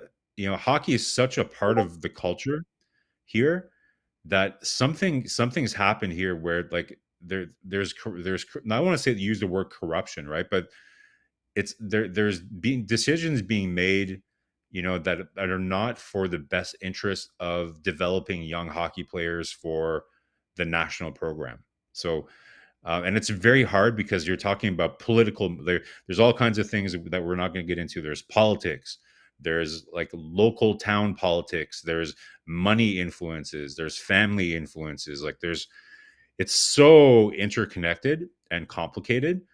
But in Quebec, for example, like it's so corrupt that you have good people that have come in to try to fix it, and it's just so hard to do, right? So but until Canada get like, and again, we're not saying like, I'm not saying Canada is like failing, like I think that we're right there with the US in terms of top hockey nations in the world. But it's going to continue to increasingly become difficult for Canada to stay as competitive, right? So we need to become more innovative. We need to become more creative in how we do that. Whether it's a program of excellence like they do with the under 18s for the U.S. National Development Program, And then, Coach, we haven't even talked about what is the impact of the changes in the NCAA double rules going to impact how that impacts Hockey Canada. Like, this is an ever evolving, huge change that's happening in junior hockey, and I don't think anybody can really predict what the result is going to be. So it's going to be very interesting to follow, but we'll see. All right, Marco, we're going to talk about this is a segment I'm going to split tonight and then Friday night, but I'm going to give Marco with me, and it's one of them is let's fix the NHL, Marco. So I'm going to All right. provide to you different rules where we could change, and I have about 10 of them, but I'm going to give you only a few of them. And we're going to go this for guys for about 10 minutes, and then after that we're going to have a clash. But tonight is the beginning of the clash when I take a note of your answer. All right. And the Duly precision noted. of that will be only at the end of the year. So I'm going to accumulate all you that clash, but he's going to have other clash during the next couple of weeks, maybe a couple of weeks, days, and then I'm going to All go right. anyhow. The first Keeping the one, Marco, is the number of the point 321 How you feel about that? Listen, I understand the rationale, the rationale behind it, the reasoning behind it. I don't love changing that because it really starts to. I like have the record book having some type of consistency, right? It's kind of like the argument, like if you change the size of the net, it really puts into question some all like the relevancy of all the historical data. So if you start kind of changing, making it 3 points for a win, it's going to be really hard to really calculate, kind of which teams are the most successful, comparing them to history. But I get it, I, I I don't buy into the thing that, like, I remember the argument where people were saying that teams would just play for the shootout or they would play just for a tie and stuff like that. I don't see that as much. Like, I don't see teams shutting it down that much, to just get into overtime to get a tying point. Like, it does happen. Like Montreal did that a couple times last year. I don't have a huge problem with that. Really, the biggest issue, I think, is with parity in the NHL. But I like the parity. Like like with the existing point system that we have, look at the parity that we had last year, coach, in the NHL. Like, it's pretty good. Like, I don't think this is a problem that needs to be fixed that badly. I think there's way worse problems. So I wouldn't put this at the top of my list of things to do. Yeah, someone was said in the early in the chat tonight. I don't know if it's Peter or Gus or someone. They said that they was talking about a Yeah. 3-2-1-0. And they were talking about the fact like Yeah. the parity would be a cost problem for the arena would be empty or half empty, whatever it was. The conversation about that. Exactly. If the Yeah. parity was not there at 3-2-1-0, and I can understand that everything like that, but I think um I know it's stupid. Like it's just like guys to talk about things we see differently. It's funny, but Marco, the last 5 minutes of the game, of each game, it's always to do two things. They don't push enough. They're looking about the scoreboard. Okay, we're going to be happy with 1 point tonight. We're on the road. It's a back-to-back game, 3 games in 4 nights, everything like that. But imagine if you score a goal in the last 5 minutes or maybe 3 minutes, whatever is the time. But now you bring that W at 3 points. And That's then, too. No, no, no. and I know, I'm just talking about something like that, where to have a better player or the better play at the end of the game and not to get that game at the last 4 minutes, 5 minutes, where it just exchange the I puck don't. and I almost get it, shake coach. hands. I get it. I listen. Like, do you know what the expression "galaxy brain" means? Like, it means having a galaxy brain is trying to solve problems that aren't really there. Like making a very complicated solution to, like, in business, right? Like, one of the biggest rules in business is if the solution to a problem is more expensive than the problem itself, just leave it as it is. You know what I mean? Like, sometimes you can kind of overthink things. I think that's like, if you want to kind of make sure that, the overtime is more entertaining, or everything else, I think there's other things you can do, but I don't think changing the point system is the best way to do that, because coaches will always find a way to kind of game plan to get what they want. So I get it, like, but I don't know. I Or think there's Roy better said ways. something there. If you lose, you lose. Don't get a point. You just lose the game. 2 points. Yeah, like, I can see that. Like, I think the reason, like, if you go back to why they added that point coach, is there's a lot of teams probably that didn't, like, they were a little hesitant to have the shootout, right? So maybe they put that loser point there to say, hey, like, we're gonna have a shootout, but if you make it past overtime, then at least you'll still get your point. So if there's anything that I'd be willing to discuss, it would be doing that. But I wouldn't want to add a third point for, like, a straight up Yeah. regulation win. But again, guys, But we're not here, guys, to. We just try to bring something where the yeah, league yeah, can do that. It's not like yeah, agree, disagree, or whatever. It's just we yeah. try to just to have a Trust me, good. there's Yeah. a lot of, like, this is a really fun exercise. I'm glad you're doing it. There's tons of things that I would do. This just wouldn't be at the top of my list, right? But Yeah. I Yeah. get Yeah. that one. Get rid of Batman. I have the problem. So the person. Loser should not be reward for Peter August. Playoff 1-8 or Yeah, 1-16. So, mm, and I did not have one division. I just want to propose both of them. 1-8 is on the conference division, and then 1-16 is overall about that. So, I understand the schedule is not balanced for that, but still, the think about this, Marco. They focus on the parity. They try to make that. And unfortunately, the way they have a system right now, the first round is sometimes the best round yeah, to have the best matchup compare that. So yes, 1-8, you don't have a lot of transformation, I we said to you, right? Because it's one to honestly 3, 4, 5, 6. But at the end, is it better at 1-8 or 1-16 versus what we got right now? so so let's start by saying that there's no way it's ever going to happen because of travel, like, because of the cost, right? So we can talk about whether it would be better for the game, but we understand that it's a business, and that the owners, like, just based on their decision to continue to have a centralized draft instead of, or not having the centralized draft, if they're making decisions like that to save money, they're not going to go to a format like this, even if it's better for the game. It'd just be too much travel cost related to doing that. So we start by saying that. So 1-16, I think it's just impossible. It might be interesting. It might actually, like you said, change who plays each other in the first round, but it's a non-starter because of the financial implications. Can I add something there, Marco? Yeah, If it was 1-16, Montreal is not in the playoff, it's Calgary, yeah, yeah. right? No, for sure. It's Yeah. Calgary right there. So that bring 9 team, Fairness. and It brings fairness. on Yeah. the West Yeah. Conference, 7 on the East Conference.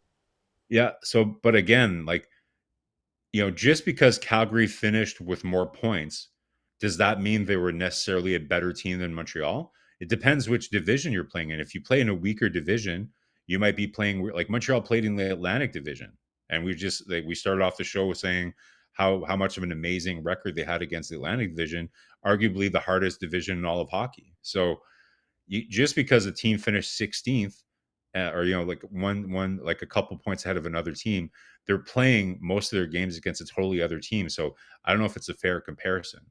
So with respect to, so I don't think 1-16 is ever going to work for numerous reasons. 1-8, I remember seeing something where they did an analysis to see what the difference would have been in the playoff matchups over the last 2 seasons. And I think it was like 90% of the playoff matchups would be exactly the same if it was 1-8 compared to the system that we have now, where the first two teams in the division, or sorry, the second and third teams in the division play each other, and then the top seed plays like the wild card teams.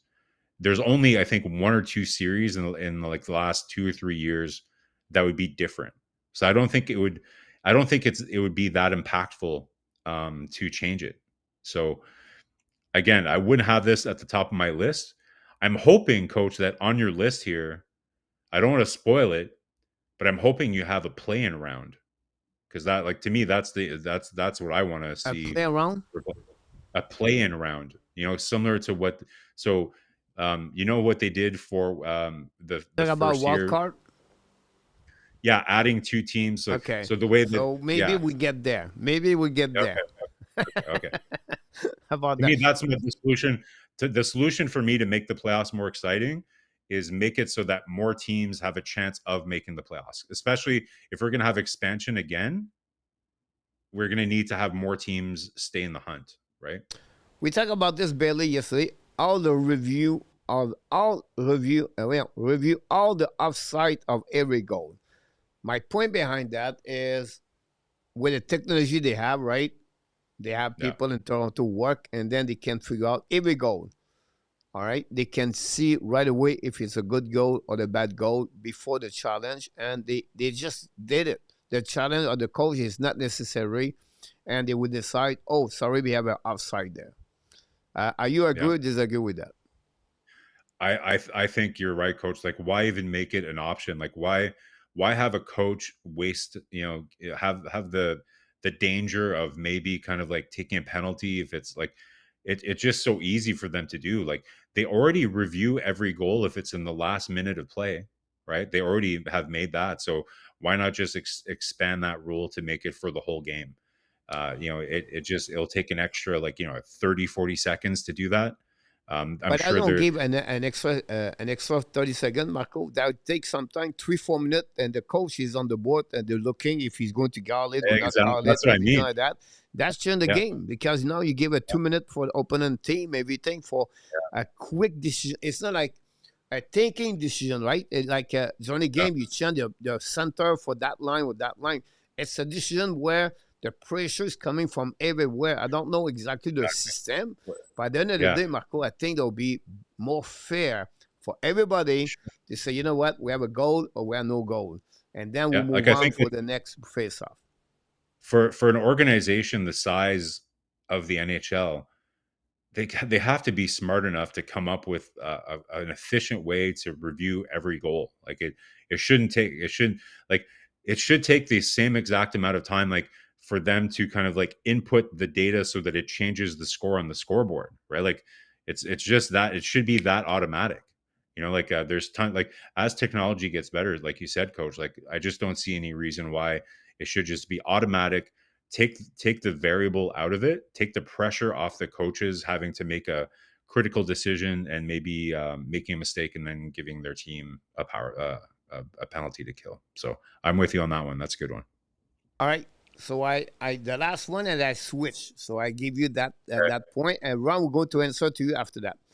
Um, and that's where you can see my it was, yeah, one of this I movie that's reduce the schedule, start early and early, and play wild card series.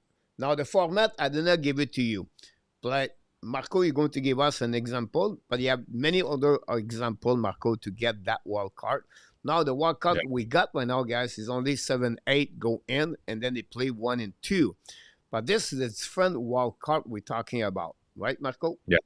Yeah. So I think so. We see this in baseball right now. It's called a play-in round, right? So what happens? And again, like, there's different ways you can do it, right? But so instead of just having teams 7 and 8 participate as a wild card, you actually expand it so that teams 9 and 10 also have the opportunity.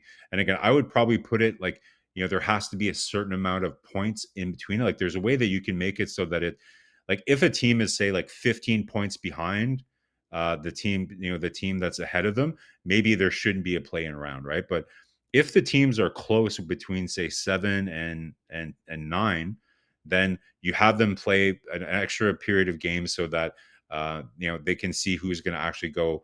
And then all it does, we saw this kind of during the bubble, and in the NBA they have it as well.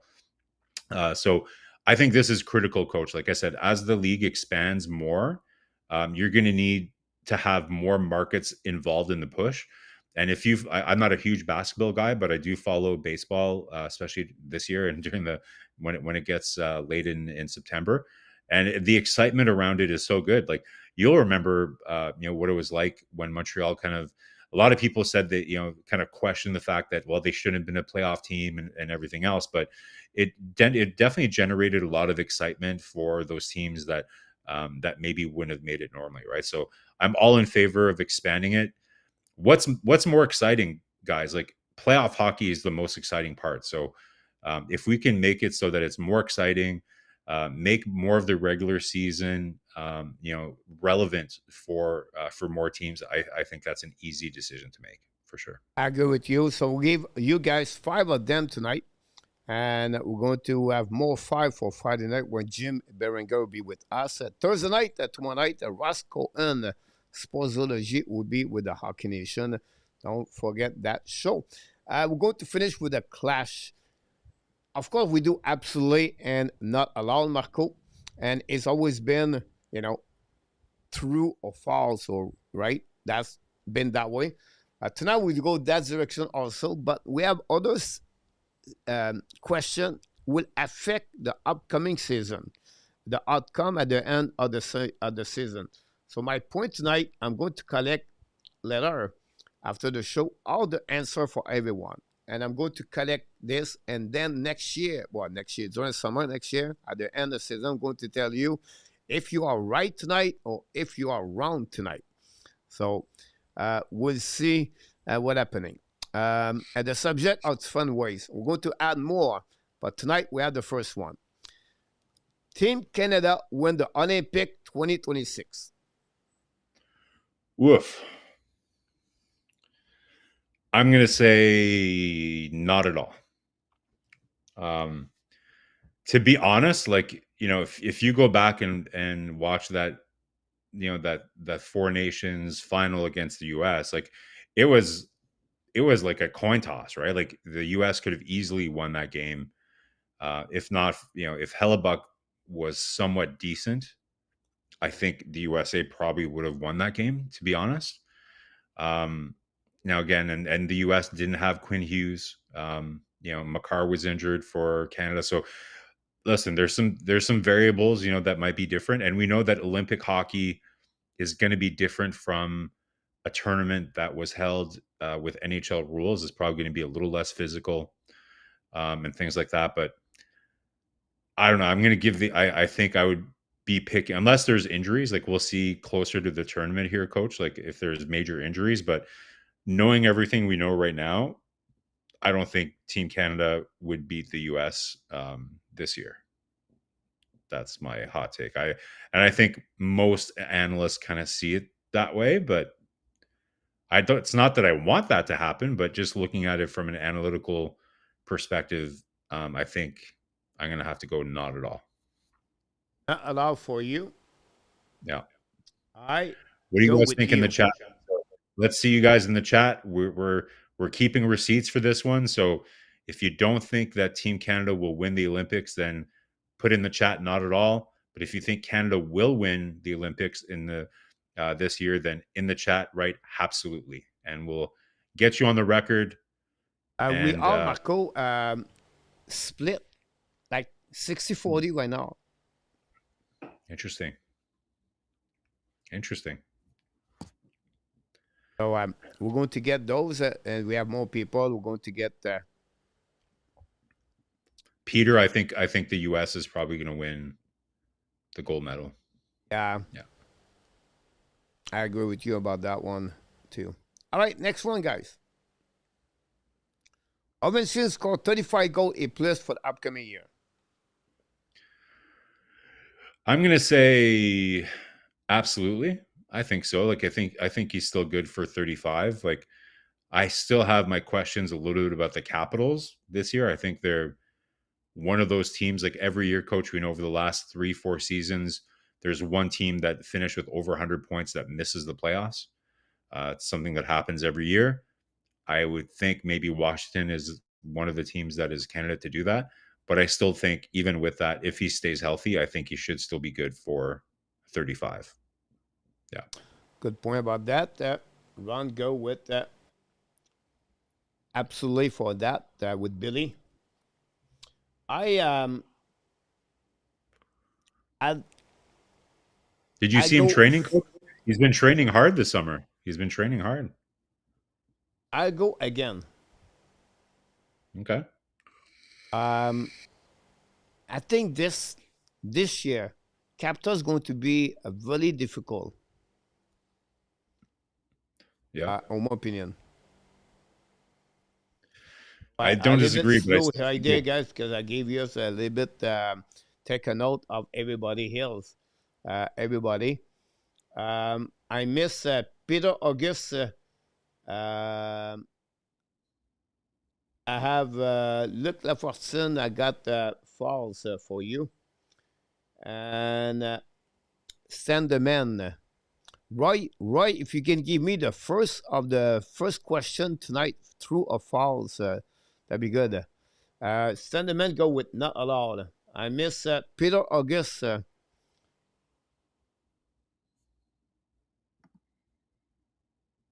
If you know that, A234.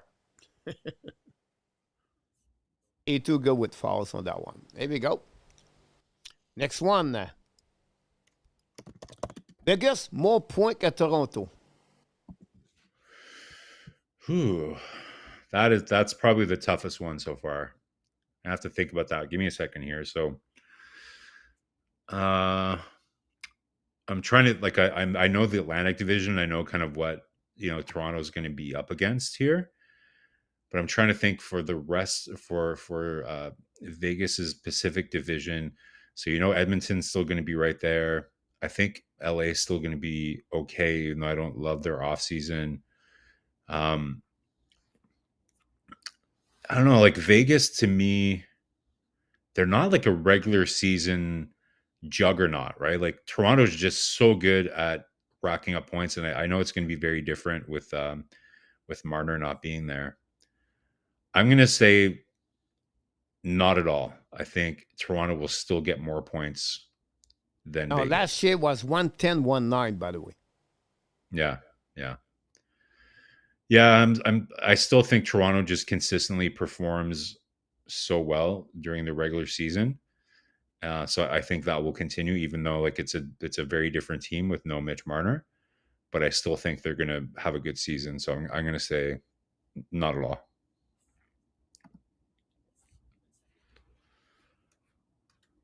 Um, I go with through. All right. So you think Vegas? It's like it's going to be like you don't think it's going to take a little time for them to adjust their chemistry a little bit, Coach? Um, yes, possible. I just feel the division versus what or the conference, the division is a little bit more light for me, and that's the Yeah, reason I go with that one. yeah, you can see That's the only that. difference right there. We have Gary Cornouille said true on that one. Peter Martin said true on that one. And Vegas over 100. Matthews does not get 50. Um, Mr. R20 and Roy. I don't have yours. Pete, Gary, if you can give me the two first questions, that would be great. I look like I missed. Next one, Marco. This is a little bit. Utah make the playoff. Yeah, like that. They're last year we had them as a team that we felt was going to be in the mix. Similar to Montreal. I really do like the Paterka acquisition for them, and um, I love the Bear coach. Like I love Martin Saint Louis, but if If there's any other guy that I'd want, the next coach of the Montreal Canadiens, I so desperately want it to be Tourigny. I love that guy so much, and I really believe in him as a coach. So I'm gonna say absolutely. I think Utah. I think they're due. Like their young core, I think is ready to kind of like really take that step. They're the only question really is the goaltending still a little bit there, right? But I think overall that's it's a team that's really coming together pretty well. But the Melka can get really hot though, man. Like really, really hot. Got it. Not at all for Billy. Um, I go with. I agree with you. Yeah. I agree with you. Utah make the playoff. Hey, coach, I'm looking at your Discord. It says that you have an unclaimed account. I'm just logging into like I don't know how that works, but I don't know Discord at all. But you might want to claim your Discord account. What do you mean by claim? If you look at the top, I'm looking at so there's Hockey Nation live show, and then there's a green banner that says this is an unclaimed account. Claim it before it's lost. I don't know if that's Hockey Nation. Like I don't know. I would just look into that. So Peter's asking who comes out. It's for Utah to come in. I don't think like it would have to be a team like I was saying about LA. Like you know, I think LA could be on the cusp. Maybe that's a team that maybe would come out. And St. Louis, I think is like I think they're going to be right there. So to me, between like it's between Utah, St. Louis, and LA are teams that I would see kind of on the cusp. But I'd have to think about that a bit more. I haven't done my full preseason, like my full season analysis yet, Peter. But Yeah, I think it was between Saint Louis and the Minnesota.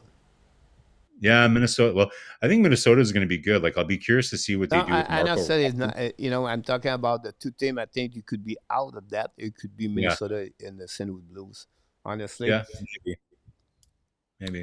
we're missing Larry Lavalley on that one. I have Sandeman also, and Roy are the three people I'm missing right now on that question. Sandeman and Sir, here we go. Roy, Gary Cournoyer, and N26. Last one, Marco, for tonight. One, two, three, four. Jader Miller, more point que Elias Peterson. Ooh, coach, that's an evil. That's an evil one for Canucks fans. But if you look at kind of who, if you look at who JT Miller is going to be playing with, compared to who Peterson's going to have in Vancouver, that's a tough one. Do we know how many points Miller got last year? Is it over 70 points? 90 something. Yeah, he's got like 90 points, eh? Wow. Um, yeah. I think I'd have to Oh, no, I'm say wrong. 70 point, but he played on 70 yeah. games. Yeah. So he's definitely a point per game player. Yeah, I think so. Like I'm going to say absolutely JT Miller will have more points than Pedersen. I think so. More point. Yeah. Yeah. I go with you on that one. That's true. We have Peter August, absolutely about that one. We have Ron, not allowed. Finish on that one. Guy, yes. We have Peterson with the point this season. Miller, 82. So it would be good for a right for N26 on that one. Standerman, GD, absolutely. Peter Martin, absolutely. We're getting there close. We're still missing Billy, Roy, A2 on that one. Roy, Utah make the playoff, Roy. They're going to be a fun team to watch either way, coach. It's going to I be a think lot of so fun. too. I agree with you that Luc Hutson, no. Look, look, the first one is true, and the next one is all false. So, coach, you got all my answer. Yes, Ron, I have fall, true, false. I miss only Billy and A2 on that one. On that one, Billy, he gave our answer. Let me about 30 seconds, Marco. Then I'm going to get out here. After that, if you don't mind, so missing Peter August and not allowed. Peter August not outrun about 20. Hope they do better. One to clash to that one. So here we go. That's Marco gave us the last minute. Another great show together, Marco. I appreciate a lot. Lots of fun. You'll I be just back joined your next Friday, Discord. next Wednesday. And then we're going to get Frank after that. I just joined Discord, so I'll try to be active on there. Like I usually, coach, I'm in our group chat and I share all kinds of updates and things. But maybe I'll make sure I have this open, and if It's ever really I see active. I'll updates, be honest with you. During the time we talked with a lot of people was there, but we have constantly Jim, me, Randy, and other people put info. RG put info nice, there too. So very cool. it's fun. I think it's something people will love it, and absolutely Nice. Peter August for Miller. I got it. So thanks again, Marco. I appreciate a lot. I will let you go so you don't have to wait. But glad to see you. Thanks, I will guys. see you next Wednesday. Yeah, we'll see you next week, guys. Thanks for joining. Have a great week. We'll see you next time. Thanks so much. Marko Larabie, guys, from Hawkesbury with us. Always a pleasure to work with Marco and everybody else. Anyway, we're still missing Mr. Nartap. I don't know if you agree with me or not, but hopefully Mr. Nartap will be back with us after the holidays, after the Labor Day. Jim Beringer confirmed with me yesterday he's going to become a regular co-host at the Hockey Nation next year. Frank is back with us. I'm going to add more people, guys. Just give me a time to do that for the season number 6. What a great show tonight we got tonight. We have 4 super headshots. Larry Lavalley, the first star of the game, with a 2 super headshots, following by Mr. Pete Martin with a super headshot, and Antoine Mr. Bouchard with a super headshot tonight. Always a pleasure. We have a thanks Ron with Kings with the moderator tonight, and thanks Mr. RJ Calabo with news and update. And all of you click on the likes. A lot of people was active tonight on the chat, and that's what we're looking for. And sometimes I don't answer to you. I apologize, or I don't follow your subject because I'm busy with Marco or other things going on. But it's not by purpose. Not because I ignore you. It's just happening that way. So I can't wait to tomorrow night. Tomorrow night, Russ. We have a Russ. Let's make check here, guys. We got here off and off. You can follow my video every morning at 7 o'clock a.m. Eastern Time. And the next 2 guys, tomorrow night, Ross Cohen is with us. And then Friday night, Jim Beringer return. Maybe not for the full time, but at least for at least 1 hour with us. So it was great to see all of you tonight. Again, number 1, the preseason A2. Yes, hopefully we'll be there at the training camp. I tried to understand the new channel, Larry. We saw you, Larry, and the super on the Discord. You can join us, guys, on that level right here on this one. And the only reason we get better because all of you are awesome. You are amazing. You are the best. And remember, you have greatness inside of you. Yes, greatness inside of you. 4 days before I move. Can't wait to get that new destination next Monday. And I lost another half kilo, look like. So I'm getting on the right direction for that. And be well, BL. Find a way not only to dominate your day, but find a way to dominate the second half or what?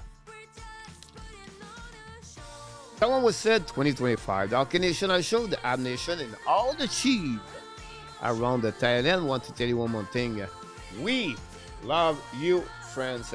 Have a good night, everybody. I can wait to see you tomorrow night, 8:30 p.m. with the Mr. Ross Cohen, the sportsology of the hockey.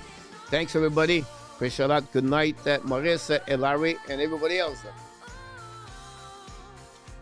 Booyah! Good night.